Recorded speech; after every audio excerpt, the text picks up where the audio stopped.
I do what I can. I gotta keep things classy. What's up, everybody? What's up, Stu? Hello, Jim. How are you? Stu's been under a little under the weather this week, so we're glad that he is back among the living. Always a good thing. I am much better. Now, let me just tell you, Friday and Saturday, not Mm-hmm. good. Not feeling good. In fact, I had sweet tickets, sweet, Suite, sweet tickets Uh-huh. for the Navy game. Mm-hmm. And there was this great tailgater, had about 2 dozen SEALs there, and I stayed home and went to Wow. bed. Yeah, I was not feeling good. So I was really disappointed I missed all of that. Mm. So, but it would not have been fun me coughing around everybody and people Yeah. giving me the stink eye. People don't react well to that anymore. Go figure. Yeah. Um, was it the Rona, or did you Oh actually no. have the rare flu or No, I something? actually had like a flu, sneezing, coughing, sinuses, Wow. just sinus drainage. Yeah, it was nasty, but I didn't think they made that anymore. yeah, no, I didn't have any other symptoms other than just your typical head and chest cold. Mm. Well, Yeah. I'm glad you're feeling better. So, we did, Susan and I did the Tough Ruck this past weekend. That was fun. Yeah. That was Impressive. that was 26 miles of 20, rucking. that's right. 26.2 miles with 35 plus pounds on my back. So that was fun. It's good. You get And you're to you're able to walk around today and actually do some workouts. Oh That's yeah, impressive. I That's was impressive. walking around. I was walking around pretty much fine Sunday afternoon. I mean, I was walking fine Saturday too. I mean, it just my feet felt like someone had taken a 2x4 and slammed it into them, for a few hours. Yeah. But it was interesting, the gut check, because, the first 13 miles we were on pace to get it done in a sub 7 hours. And I was like, dang, we're crushing this. We're owning this. And then all of a sudden, what?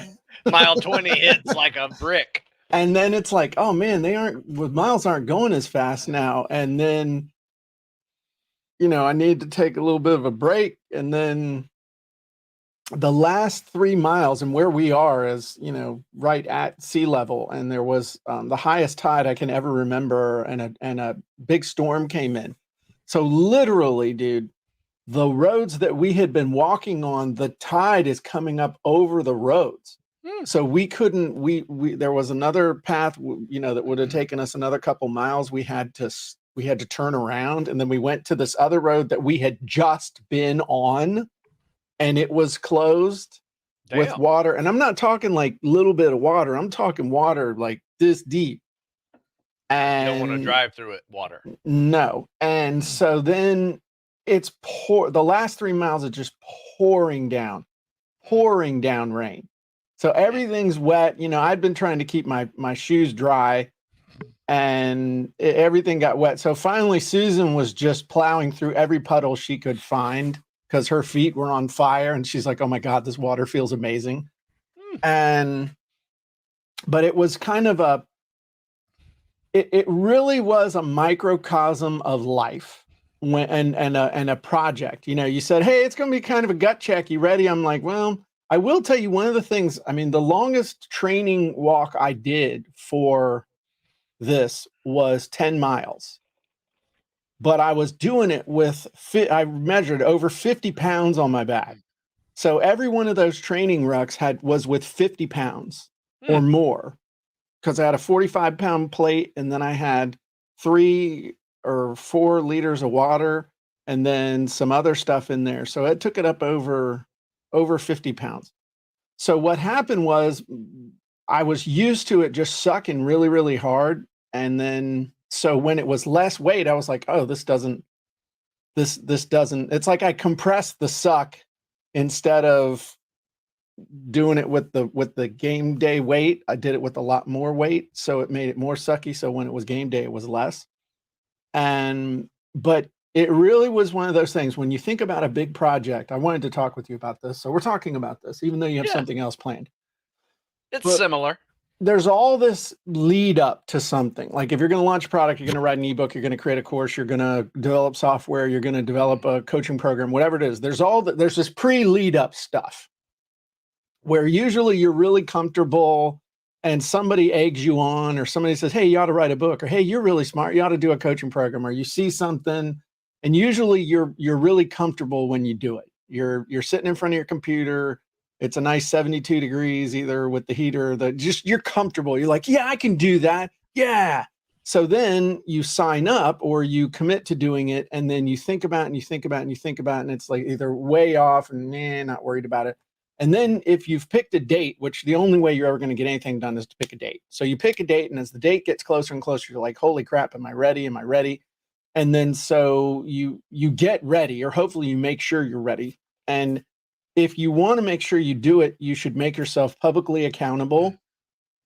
And you should do it in such a way that if you don't do it, you'll look like a total and complete jackass in front of a whole lot of people. So the big thing is having a date and making yourself publicly accountable. Then once the date gets here and you're like, okay, I'm going to start writing my book. My book's going to be done by this date, or I'm going to create my course. I'm going to develop my software. I'm going to set up my website. I'm going to do all these things, whatever it is, lose weight, exercise, whatever. So then what happens is, and this is where the whole microcosm is, because I noticed like the first mile, the night before I didn't sleep very well. And then at 2:00 in the morning, the fire alarms in the house went off. I don't know why. There was nothing wrong. Had the electrician come check them and everything. But literally, after that, I couldn't go back to sleep. So I did this on 5 hours of sleep. And so, but I got up and I'm like, crap. And I'm getting more and more nervous about when it's going to start. And finally, we got to start. So Susan shows up about 6:30 and I'm like, okay, we're going to get started. She hops out of the car and she locks her keys in the car. Ooh. So our plan was to start at 6:30, 7:00 and get this thing knocked out. And she locked her keys in the car and we're like, oh crap. And she lives over an hour away and her husband, Mike, is not feeling well. So she had to call him and he was not happy. So then we looked at each other and we said, okay, we can either stand here or we can go knock out a few miles. And she's wearing Crocs. This tells you how badass she is. So she says, but my ruck's in there. I said, that's okay. I got plenty. Dude, I got rucks everywhere. So we pull the plates out of my weight vest, add in a couple of water bottles, whatever, get her up to the right weight. And so she put it on and we went out and we busted out 3 miles really fast and at a 14 something mile pace. And she's doing this in Crocs. So, but then as we were coming around, here comes Mike. And so he went and unlocked her truck. We got our regular stuff. And it was funny because that's when it felt like we started. So we started with a head start, if that makes sense. Just mentally, it felt like we had a head start. We were almost like we were cheating. We even though we weren't. Yeah. And then I just kept saying, but what was happening was the enormity of it is still stretching out in front of you, and you're like, crap, 23 miles, and then you start doing the math, and this is only second grade math that can psych your ass out, because then you're like, okay, even if we keep that, then it's 15 minutes per mile, so that's, oh my God, that's like 7 more hours of this. Holy shit! Oh my God! So then it's like, okay. And all the while, every 1,600 meters, the little race app is like, bing. You're at 3 miles. You've got, current pace, estimated finish time, 8 hours and something. It's like, oh crap. So, but then all I kept saying to myself was, okay, if we can just make it halfway, we will finish this. If we can just make it halfway, because then it's like down the other side of the mountain. I know that I know it's almost over. I know that's just weird, but if you could make it to the halfway point, then mentally you can do it. So we got to the halfway point. I'm like, yes, this is amazing. We timed it out so that we got to the 13 miles. We were back here and took a little break and, changed socks and stuff. And I was like, oh crap. so I felt better, but then in about a half a mile, I started feeling bad again. You know, the just everything starts kind of melting on your body, and they're like, oh crap. So now, and Susan just said, we're just whittling away. We're just whittling away, whittling away. So I was just living for each mile. So then you try and distract yourself. Yep. I'm like, oh crap. Okay, so we tried listening to David Goggins's book, audio book, and I'm like listening to that for about 10 minutes, and I'm like, whatever, he's pissing me off. So then it's like, okay, let's listen to some music. So I played some Ozzy Osbourne and Welcome to the Jungle and a couple other things. I'm like, okay, this is just pissing me off. So then I tried putting the ruck on the front, you know, and walking like I was holding Baby Yoda, and that sucked. And then I carried it like a suitcase, and that sucked. And then finally, a little voice in the back of my head said, you know, no matter what you do, this is gonna suck. So you might as well just put the damn thing on right and just get it done. So that got me to mile 20. And at mile 20, because we had to adjust our path because we couldn't keep going down to the lighthouse because the road was flooded. We happened to be back at the house at mile 20. So, and let me tell you what, you really want to mess with yourself, do something like this where you keep coming back to the place where you could quit. That was stupid. Yeah, you got to walk away from that area. Because every time you come back, it's like, oh man, it's the temptation to quit is right there. Yep. I realized that later. So but anyway, so then, but Susan said something, we got to 20, we were at 21 miles. She said, okay, all we got to do is do 2.52, or 2.51 out and 2.51 back. And I said, no problem. Yeah, I can do that. I mean, no matter how bad I feel, because I've got this whole neighborhood, where I live, I have 10 miles of road marked out in quarter-mile increments. And I've spray painted the road. They think it's the highway department, but it's me. So I'm like, okay, I know exactly what to do. So it was interesting because in my mind, even though my mind was tired, my body was tired, because I was able to say to myself, okay, I've done this before.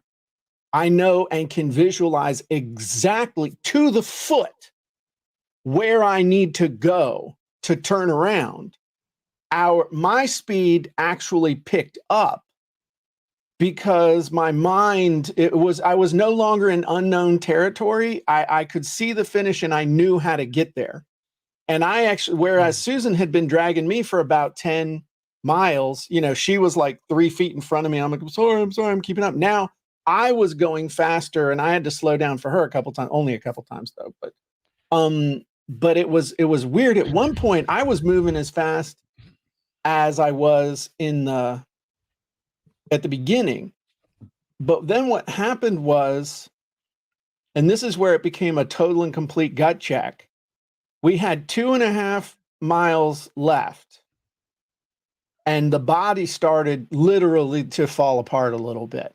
It was involuntarily, I was like, okay, I gotta stop for just a second. I gotta stop for a sec, put this down. I had to stretch, I had to, flex my feet. And then I made it a mile and then another half a mile. And then there was basically a mile and a half to go. There's this dock that is a mile and a half from the apron of my driveway. And we're on this thing. It is raining. We're soaked to the bone. Everything is soaked. And I'm standing there and literally peed on myself. I know that's too much. I just didn't care. Yeah. Okay. But it was raining. Been there. It doesn't matter. Yeah. And I was like, okay, you just need to do this and don't stop no matter what. And that was one of the longest mile and a halves I've ever done. But it was also the best mile and a half of the entire experience because it sucked so bad. That's the part that I remember. And that's the part that I'm proudest of, if that makes sense. Oh, absolutely. And completing that is just a great feeling. that Right. you've endured it too. So So if you were going to apply that to a project, you need to set yourself up for success. Number one, make sure that you set a date, make yourself publicly accountable. You also need to understand that you set up milestones, because if all you're focused on is the end, then it's really hard to keep going. Have a really strong why. I didn't even talk about this before, but the why we did it, the purpose of this Tough Ruck was to honor the fallen soldiers, sailors, Marines, first responders. So we talked about that and thought about that. And so the next thing though is to have little rewards for yourself along the way. A nice cold Gatorade is one hell of a reward, man. Also, keep your energy up while you're going. One of the things that I used to not do in these types of events was to eat during the event. oh yeah, gotta eat. But man, we had our little table set out. I had tuna and salmon and peanuts and peanut butter, and I mean it was so it gave me a little thing to look forward to come back. I knew I'd get to sit down for 5 or 10 minutes, eat some tuna, eat something, drink a big old Gatorade, load back up, head on out. So it was, and then finally, when you see the end in sight, and I will admit that I've had problems in my life with finishing stuff. I mean, a little example, I failed my last exam in high school because I was just like, I decided the finish line was over before the finish line was over. And then I did the exact same thing in college. I failed my last exam in college because I started partying like it was over, and then I got to take summer school in order to graduate. So when you see the end, you just got to bear down and get it done. I mean, we're launching a big thing this Saturday, and I'm going through this right now. It's like all the things you got to do, and I've been up since 4:00 this morning doing work. Thought about canceling this show because I had other stuff I needed to do, and I'm like, nope, we need to be there with people. And you just need to get it done. So if you got to do 12, 14-hour days for a while, that's what you got to do. But you got to finish, even if you're doing it on guts, and you got to do little things just to make it through. So it was a really cool metaphor that I think I'll be able to use for at least another 3, 4, 5, 6 months. I can also tell you that I told Susan during the thing, and I say this every time: never again, never again, never again, never again, never again. And I'm sure we'll do some more stupid stuff in the future just because it's fun and it's something to look forward to, and it's a reason to train really, really, really hard. So that's what I learned. It sounds like a lot. Maybe I overanalyze stuff, but it was a very good life lesson baked into all that good stuff. Well, congratulations. Thanks. You deserve it. That's a good one. No, and I'm serious when I say that. Thank you. It's not an easy task to do for what, 8 hours, 8.5 hours and 8 minutes. Yeah, but who's tough. counting? You probably burn. I bet you burn like 500 calories an hour. Did you you have a calorie burner checker? I bet you burn 4,000 calories on that. Let's just say that I didn't worry too much about what I had for dinner or breakfast the next morning. No, that's good. So, yeah, it was cool. So I'm glad we did it. My topic here is very similar, and I really like to task the people who are here. I see Vicky's here, Carlin's here, and Leslie and Susan. Just to kind of bring this full circle. Susan said her watch said she burned 2,973 calories. Okay, there you go. That's good. Men and women burn calories a little bit different. I'd say 3,000 to 4,000 is probably normal for that that distance for a man or woman. So anyway, let's do this. Okay. Select, and this is perfect because you're on a big business project. I am too. Select the next business project to do. Timeline. Now let's discuss different strategies to launch, market, and introduce yourself to your customers or new customers at big events the remainder of the year. So we talked a little bit about this last week. I wanted to see if anybody had come up with some ideas, creative ideas for, just all kinds of deals, big deal days, Halloween, October surprise. That's a fun one. Um, Veterans Day, Black Friday, Cyber Monday. You know, everybody does Black Friday, Cyber Monday. How are you going to be a little bit different? You know, to think out of the box. You know, because like I said, everybody does these kind of sales. How are you going to be a little bit different? So that was kind of the topic of this, and it does require a little bit of more effort than you normally do. So what are you doing this week, Jim?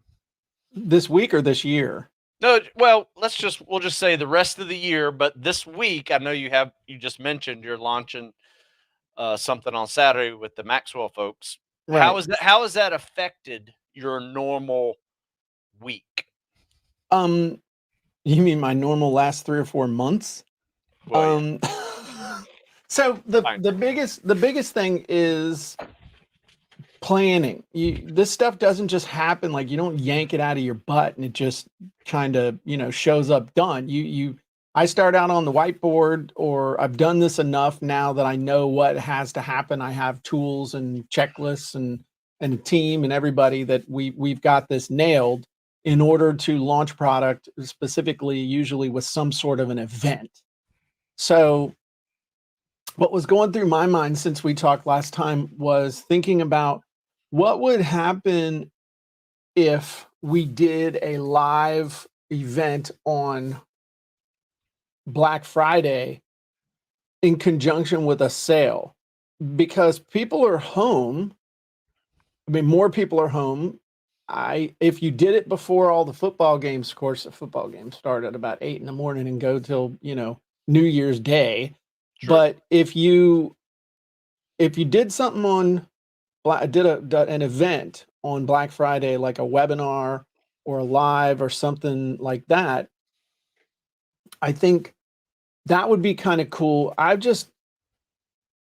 of the things that we've gotten into the habit of doing is it has to be an event and it has to be live and it has to be a webinar. But 15 years ago, 16, 17 years ago, when people didn't do webinars, they basically sent an email to a sales page. That was the promotion. Right. So that's my big thing is either do what you're doing differently, or do something different. And so in other words, I'm trying to decide, am I to do a webinar or something with a special deal on Black Friday and tell everybody, okay, this is my doorbuster deal, and you got to do it Friday. I'm doing it Friday. I'm doing it live. If this is basically telling them in advance, this is the thing I'm going to sell, and this is what it sells for normally. And if you want to, or what it will sell for normally, and if you want a special deal on a doorbuster deal, you got to show up Friday and you got to show up to this event. And so the people who show up are predisposed to buy, as opposed to they're just showing up, if that makes sense. Oh, sure. So, but the big thing is just, as far as this week, it's just making sure that you're hitting you got the emails done. The emails are going out the right way. You're doing the social media posts. You're doing the, everything, instead of focusing so much on the sale itself or the event itself that you're not putting the marketing time in. Because there's 3 stages of anything, content marketing or anything really. And that's ideation, creation, and promotion. And most people, a large percentage of people, spend all their time in the ideation stage and they never get out of it. They're always working on the latest, greatest, wonderful idea, and they're just having fun with mental masturbation. Then you have the people who are mired in the creation, where that turns into perfectionism, or the only thing that they really enjoy is the creation process, which is a lot of where I hang out in those first 2 areas. But the third area of promotion is the only way that you make money. And Stu knew that intrinsically a couple of years ago, when he's like, oh, dude, I've been making all these ebooks. So this year I'm declaring an ebook creation moratorium. I'm only going to focus on just selling what I've got already. And I think you had your best, or one of your best, I think you had your best year ever to that point. Oh, it was a good year. Yeah, absolutely. So I think that whatever you do, put as much or more time into the promotion as you do the coming up with the ideas and the actual creation of whatever it is that you're going to sell. Otherwise, the promotion is an afterthought, which is what it is for most people. And that's not a good thing. So I'm not sure if I answered your question, but I talked for a while. So what do you No, think? no, that's fine. I'm just trying to get people to kind of think out of the box a little bit. I'm playing around with a Halloween idea Yeah. that I had, and it's coming up with your fitness. Trying to think of a cool name for this, but it's kind of like, who is your fitness uh evil twin, right? Okay. So you're Elaborate. during a workout. I'm just going to show you a picture, and it will. I'm Okay. going to share. Can I share my screen? Yeah. Just put it up there and I'll All throw it in there. right. So who is your fitness evil twin? Can you see that? Oh my God. When you're working out, who are you when you're working out? So I had Oh my um God. You're a 2,000-year-old evil man. so who are you when you're training? And so I'm thinking of, something fun for Halloween. Between now and Halloween, send in your best, evil twin selfie during your workout. Type of little promotion, just a little social media thing. I had another guy do one, and I don't have it yet. Oh, Mine is the couch potato. so I had another guy who did one that was Prometheus. Remember the movie Prometheus? The alien, big, like 7 foot Oh. tall Oh yeah. alien. Yeah, yeah, So yeah, yeah, he yeah, had yeah. shaved his head before he joined the Navy, and he leaned back. One, it looked just like Prometheus. It was just so funny. So that kind of gave me the idea to come up with some kind of social media Halloween-ish fitness blend of But then promotion. how is okay, well let's take it a little further because how are you going to tie that to making sales? Like, is it your evil twin or your nemesis? The one that might be easier would be your nemesis, like the person that keeps you from working out. So it could either be your evil twin or your nemesis Mm. when you're working out. And then how are you going to tie that to buying stuff though? I don't know. I may just have a contest, like who's the best one, and I'll put them on the PT club for free for 12 weeks or something, just to promote that That's type of cool. thing. That's a Yeah. good idea. Yeah. That's a great idea. I think Yeah. that's tremendous. Yeah. Now, does everybody who enters win a prize of some type? No, Well, just other what than if what being on my social media. but what if they could win a prize? In other words, what if you came up with a special video or a special commentary or you had a transcript of one of your best videos that wasn't available anywhere else, and every single person who submits a ticket or everybody who submits a picture gets this cool little prize, then Hmm. everybody's a winner. And it also will increase and they have to do they have to do some kind of a hashtag. So Ah, that's yeah, the yeah, only thing, is yep. that they have to post and hashtag. And then when they hashtag, then you can share it over onto your page, because what you want them to do is share it on their thing and hashtag or whatever. But then that creates an event. Yep. Everybody can win. I mean, if it's something cool, I'll put something in. I'm Mr. Pickles, If you think you have trouble doing push-ups, try being a pickle with no arms. Dang it. But then that creates all this buzz, and then you could even have it take place over a few days, and you could declare a winner each day. Each day the winner would win their choice of one of your books.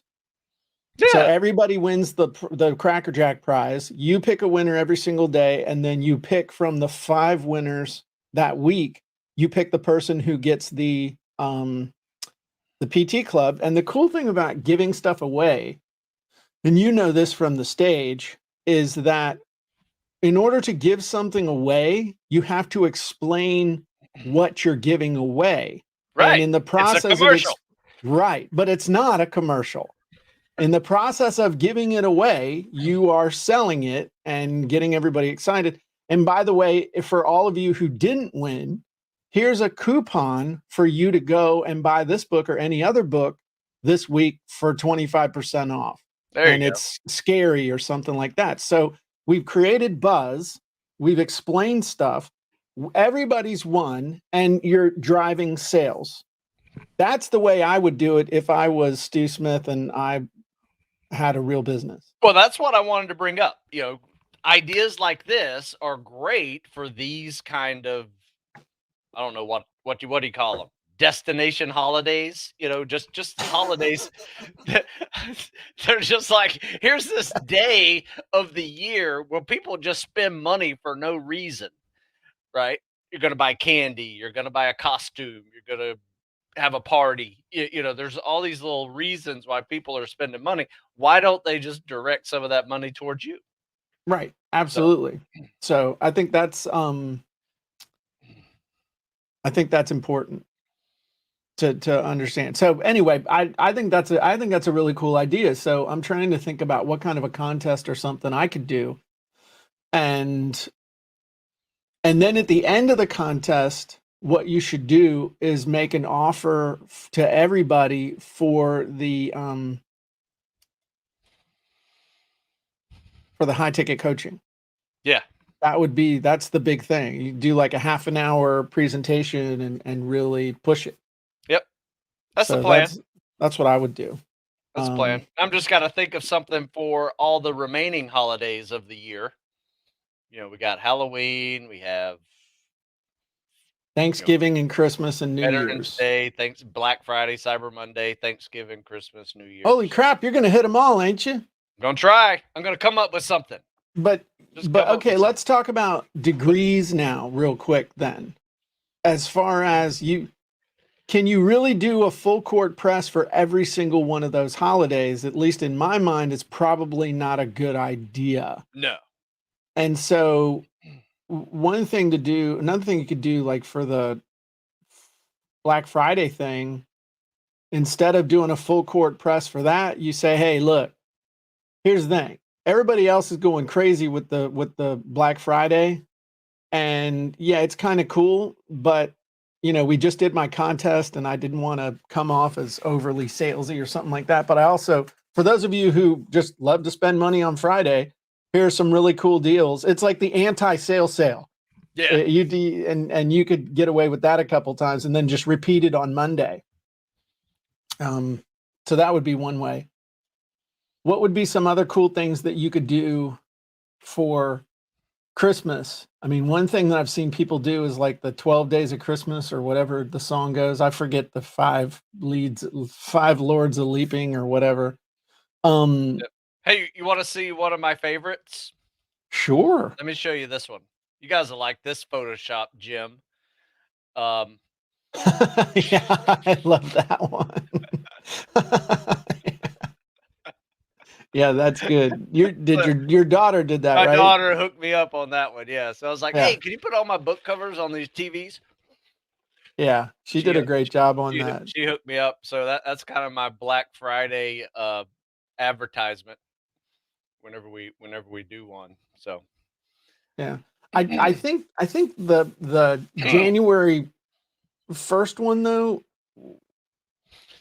if you can do whatever you do, if you can get people a result real quick that first week, so they feel like they've got momentum working to get started.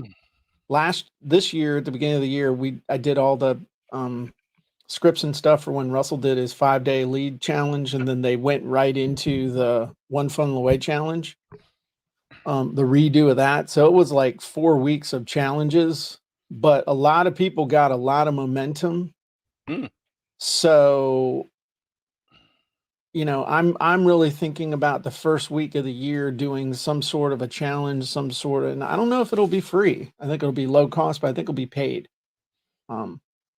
So Yeah, I'm But trying to think of something for Cyber Monday, because you're right that if you can have some momentum going into the new year, right. when most people just lose it between Thanksgiving and New Year, you put on extra 5 pounds because you just got food everywhere and you got these feasts and you have, Right. you're traveling and, you're just doing all kinds of craziness.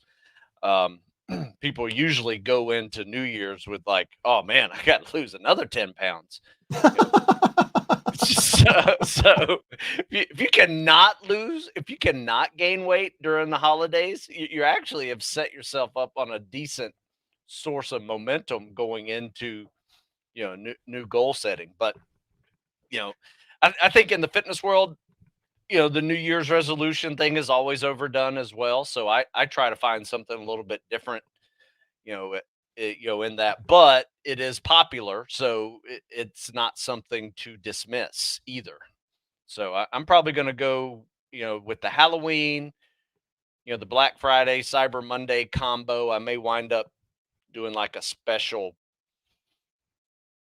weekend versus just, those 2 days, maybe started on Thanksgiving or something, you know.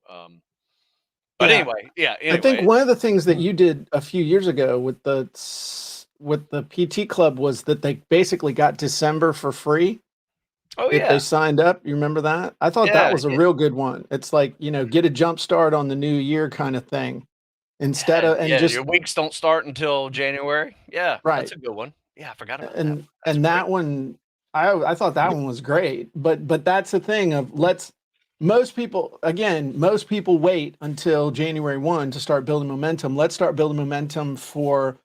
2022 right now, so Yeah. that you are miles down the trail when your competitors are just now getting up off the couch with their size 80 butt, and you're already running at full tilt. Yeah.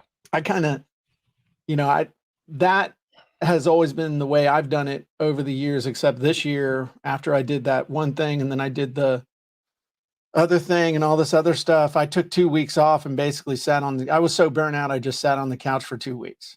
I mean, literally, that's all I did was sit on the couch for 2 weeks and play Call of Duty. I think I got to level 300.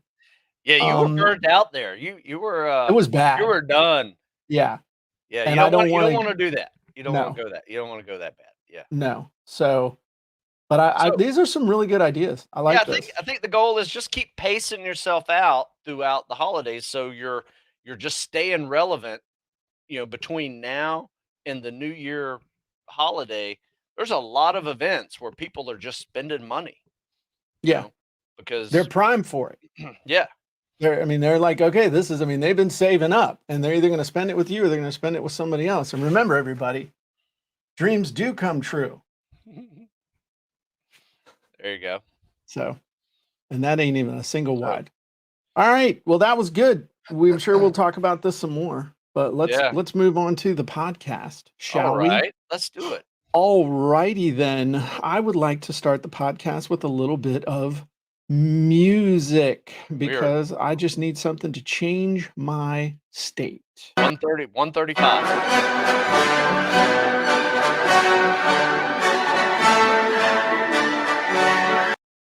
Hey everybody, Jim Edwards here, and welcome to episode 135 of the Sales Copywriting and Content Marketing Hacks podcast. I'm your host, Jim Edwards, along with my trusty co-host and podcast producer, Mr. Stu Smith. Welcome, Stu. Hello, Jim. Stu, I know that we have something that you want to talk about today, but I don't want to talk about that.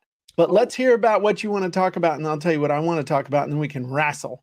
Okay. Well, it was kind of what we were discussing in the Jim and Stu show. It kind of segues real nicely into here. And it's basically this, and it's asking the audience, since we are doing this live, questions like, do you have a marketing strategy?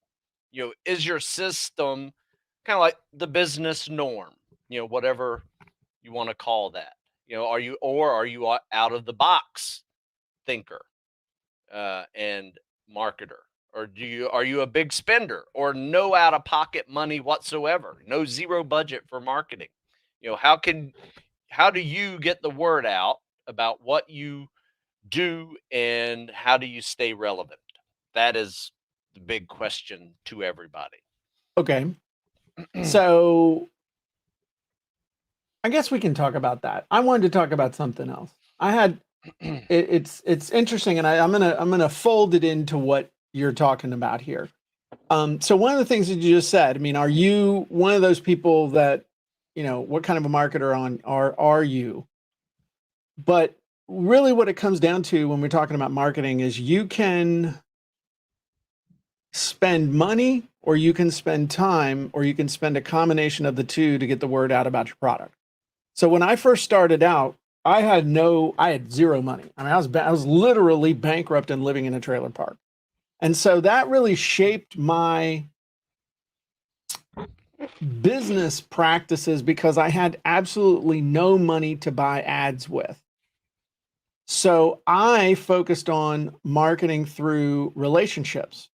I did it with joint ventures. So if I wanted to create a product, I went and found somebody who already had an audience, who already had a budget, who already had a system, who already had a tribe, who already had a following that I could plug into, and then made them an offer they could not refuse. In other words, they had more to gain by me being successful than even I did. And by doing so, they plugged me into their world. And what happened was, as I plugged into each of these worlds, people started coming over into my world. And I started developing my own list and developing my own following. And so I never really needed to spend money on ads ever. Now, people might say, yeah, but Jim, you were always giving up 50% you were always giving 50% up to your partner.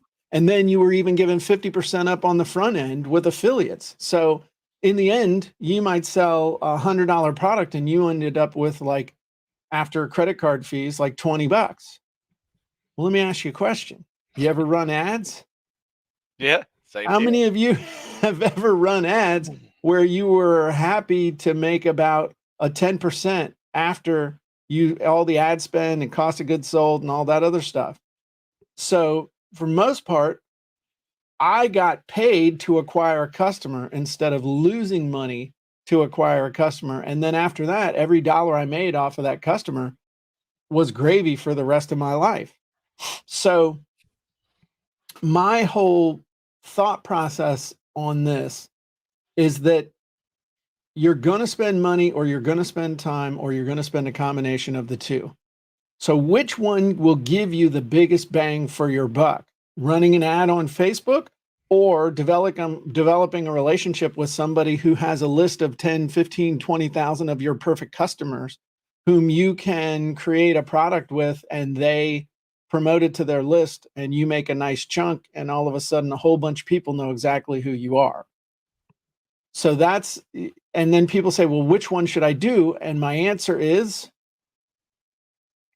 both. Both. Very good, Stu. Excellent. You do them both. People, oh, well, I'm only going to do this. I'm only do that. No, you do it all. But you will naturally gravitate towards one or the other. And what you want to do is make sure you don't neglect the other one that you're not drawn to. Because I know people that I know somebody who spends up to $1 million a month on ads and has no list. And he spends all this money driving traffic to affiliate offers and has no list at all.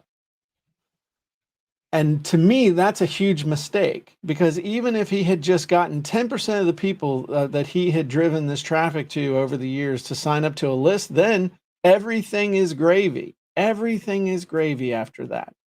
So that's something else to think about, is why I say you don't want to be all one or the other. And I know other people, their whole business is doing a webinar or doing several webinars a week, the exact same webinar. And they're in this incestuous pool of people that are all doing webinars that they promote everybody else's webinar. So I promote you, you promote me, we promote them, they promote us, and all this other stuff. And you have to reciprocate whether it makes sense to your audience or not. So everybody's all on the same list, but it's weird. But they don't run any ads, and they don't even know how. But their conversion rates on their webinars suck, and more sucky, and the show up rates are getting more and more sucky because there's no new blood coming in. So you don't want to have, when you go to a park and they got that one pond somewhere and it's really pretty until you look at it and you realize it's got 6 inches of kelpy, mossy crap and all the fish are dying. And you realize that the reason for that is because there's no inflow. There's no fresh flow, and there's no flow off. There's no off lane for people who aren't interested anymore. So you want to have a nice flow in, a nice flow out, and gradually just having your pool getting bigger and bigger and bigger. So it's got to be a combination of everything, if that makes sense. Oh, sure. It's a good one. Very good. I tend to do more of a kind of a content marketing model where there is always, and learned this from you, there's always a hook story offer in every piece of my content, whether that is a social media post, a live Q&A with, on video, social media, newsletters to my list. There's always something in there that brings them back to the store. Sure. And I tend to spend a little less on marketing. However, when I have a really good, when you say less money. Yeah, less money. Okay. But when I have something really good that I think is really good, I will put that into a boost or actually buy, social media ads for it. So anyway, that is kind of where my marketing is, and it's focused mainly on content marketing versus just throwing out ads everywhere. Right. Well, and I'm going to share something with y'all. Because I think this is kind of what you're saying, and this is what I do. So, you've got your store, and you've also got individual products. Okay. And so over here's you, and out here are your potential customers. I mean, these are your avatars. All right. So you're putting content out to them, whether it might be Facebook or Instagram or YouTube or stuff like that. So there's this constant kind of undercurrent of content marketing that's going out. Every once in a while, one of these things just really hits. I mean, it goes great. So you pour a little money into it, and you're able to not only hit your own people that you're already on your list, but you're also hitting other people that are similar to them. Yep. Now, this is what a lot of people do, but this is where a lot of people stop. And what you need to do, if they're all only on these other sites, then what happens if Facebook goes away? What happens if Instagram goes away? What happens if YouTube goes away? Which it can happen. Mm-hmm. So what you have to do is find a way to get these people onto some sort of an email list. Then you also want to do events, and these can be webinars, these can be challenges, these can be whatever. There's some kind of an event that you can promote with email and also promote with these other means to get these people to show up. But what you also want to do is realize that there are other people out there that you can create strategic partnerships with who have their followings that you can leverage content by talking about them. And then you develop a relationship, and then they can do an event with you. They can create your content. They can send people to your store. They can send people to your individual products. But the key is all of this starts by understanding who is your avatar, who else has that avatar, and then how can you create massive value for them consistently across different channels and in a whole bunch of different mediums, all with the intention of driving people to your products and driving people to your store so that they can pay for the value. Nice. And there you go. I mean, that's the model. Yes. Somebody says, what happens when the internet goes away? Whew. If the internet goes away, then you've got bigger problems than the fact that the internet has gone away. You better be good at interpersonal selling. Like, hey, would you sell me that gallon of gas for these 3 bushels of corn? Or how much you want for that pig, mister?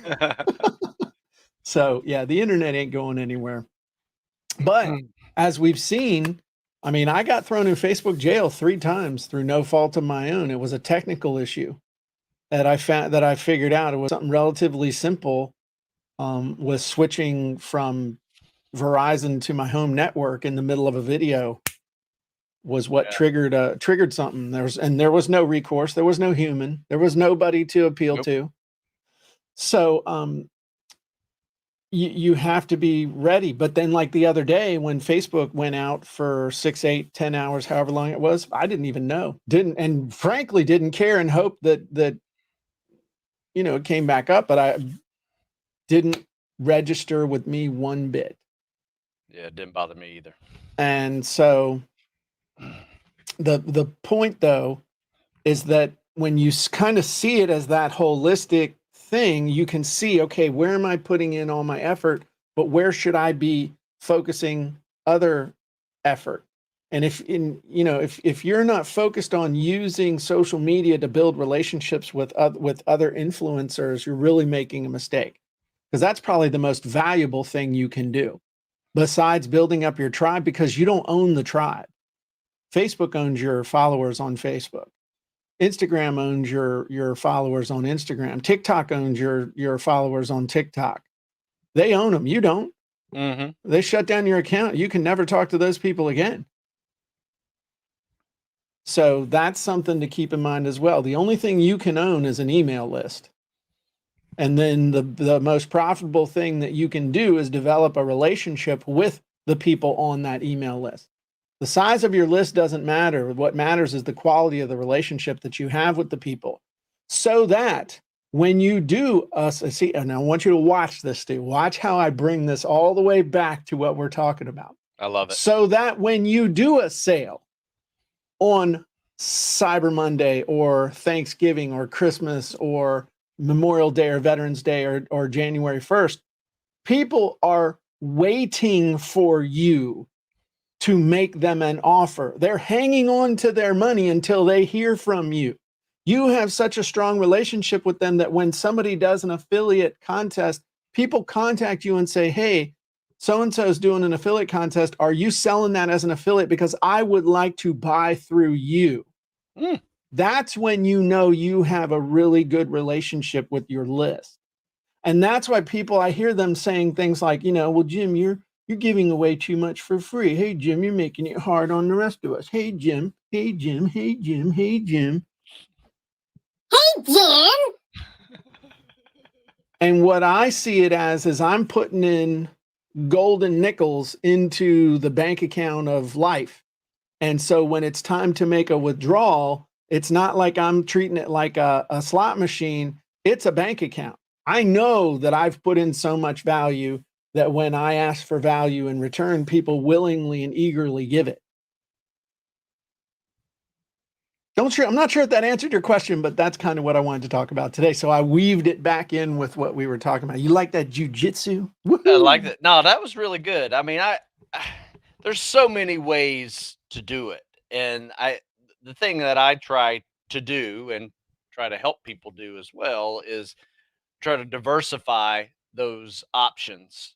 Yes. So you are getting multiple streams out there tested. Really, I'm doing tests. Like, even though there's like 5 or 6 major holidays between now and New Year's, I am only going to do a few of them on certain social media. Like, there'll be one on Twitter that I won't do on the others. There'll be Right. one on TikTok that I won't do on the others. Right. So it's just testing out, different branches of how you are marketing with different things that work. And if something works over on one, you pull it over to another. Well, but what you can also do to increase the pulling power is to say, this is a TikTok exclusive offer. There you go. This is a TikTok only offer today. This is an Instagram only offer today. So just don't do them on the same day. And you're right. But if you throw in that little because, then you should get a bump in conversion when it's, this is my TikTok special. And even if I don't normally like to train people to wait, but even if you wanted to start doing like TikTok Tuesday is a special deal day. TikTok Tuesday is when you can get 20% off any of my books, but just today. And it's only today. Well, I change this coupon code every day. Every week. So it's only good for one day, but it's TikTok Tuesday. And then it's Instagram, it's Facebook Friday. It's Instagram instant. I don't know. Nothing rhymes with Instagram. Gram Wham. That's, some kind of a thing where you're acknowledging them where they are, but you're doing something that will get them off of the freaking platforms and into your email list. Yes. I'm telling you right now that if I was going to give you any warning for the coming year, ads are going to do nothing but keep getting more and more and more and more expensive. Yep. They doubled this year, it seems like. They're only going to get more expensive. These platforms are only going to become more of a pain in the rear end. And in the end, if you don't have a list, you have nothing. If you don't have an email list, you have nothing. So I told you, I done told you. So if we come back next year and we should listen, Jim, I'm going to say, I told you so. So Carl likes that idea. That right there, exclusive special TikTok Tuesday. I love that. I wonder if TikTokTuesday.com is available. I wouldn't do anything with it. I'd just pay for it for the next 30 years. But I like that, So we have a few minutes. Okay. I do want to share my wizard victory that I had this week. Oh, yeah. Used your wizard once again for something that it is not intended to be used for. I thought you used the quote wizard. I did. Well, it was intended for what you did. Well, yeah, kind of. But I wrote an article from the quote wizard. So I took this quote wizard, wrote an article, and I quoted 2 people. One of them's long gone, like ancient Roman Virgil. Poet. Was it Virgil? Yeah. And then the other one is a living, very popular podcaster named Gabby Bernstein. Okay. And so I quoted her, and they both had similar quotes that just kind of went well together.